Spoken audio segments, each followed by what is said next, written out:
Florida at home. So I know Florida has more talent, but we don't really know what they are either. And it's been a Yeah. struggle down there in Gainesville post Urban Meyer for everybody other than Dan was phenomenal for 2 years. So, um, eh, you know, when you say on this game, when you say, hey, Florida has an edge, it's in Starkville. How much of an edge do they have, Bartoo?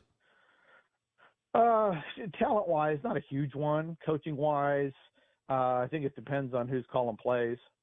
Because Armstrong has been a DC for 3 years now, at Southern Miss and at Florida. In 2 of the 3 years, he has a bottom 10 defense in of 133 teams in college football.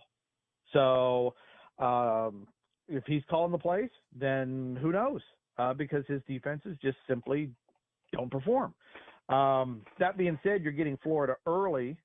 If they're going to fall apart, and if the wheels come off, it's going to be late. That's just that's a tough game. I'm just like I'm doing with Toledo and Arizona State. I'm just sticking with the talent in this one. I Sure. know a lot of people. I'm sure a lot of state fans be like, "Oh no, we got it. We're going to get that game. Florida ain't no good." Look, Florida may not be what Florida used to be, but they're still really, really talented, and this is year one of the rebuild. Um, for all games, not just this game, what I see is I think you are going to get massive scoring on both sides of the football. Okay. I think that's one of the things before, kind of little sidebar on this, while I was thinking about it before you called, is I think Mississippi State football games this year as a whole, the totals are going to be huge because Levy is top three in the last 15 years. All offensive coordinators, FBS, FCS, top three in pace of play. So you are going to be, you're going to be snapping the ball as faster than anything you've seen in the SEC.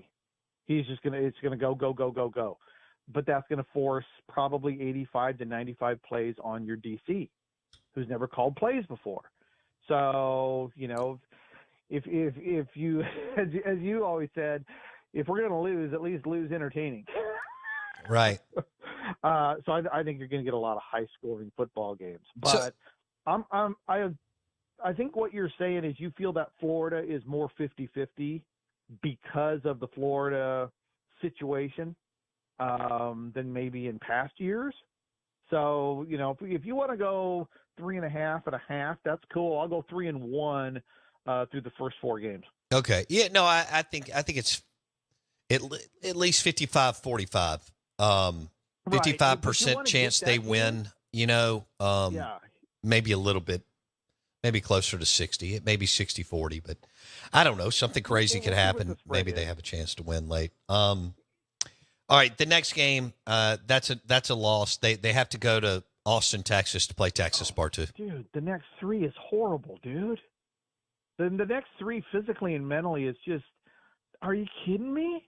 At Texas, at Georgia, A&M, right? So Mm. you got top 10 recruiter, number 1 recruiter, top 15 recruiter, right? And this is, even if you don't win all of those games, even if you just get 1 out of 2 would be phenomenal. I don't think you're going to win any of them.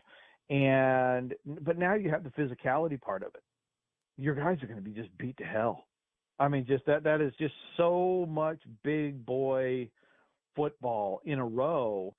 The game after those three now comes into question because physically and mentally, where is the team at? So, yeah, you go to Texas. I think you and I would agree that's a loss. You Mhm. go to Georgia, that's a loss. You host A&M, that's a loss, right? So now if we started 3-0, and are we on a 4-game losing streak, or are we 4-3? That Florida game, when you start looking back at it, that's a pretty big football game in the scope of this schedule, especially with those 3 teams in a row.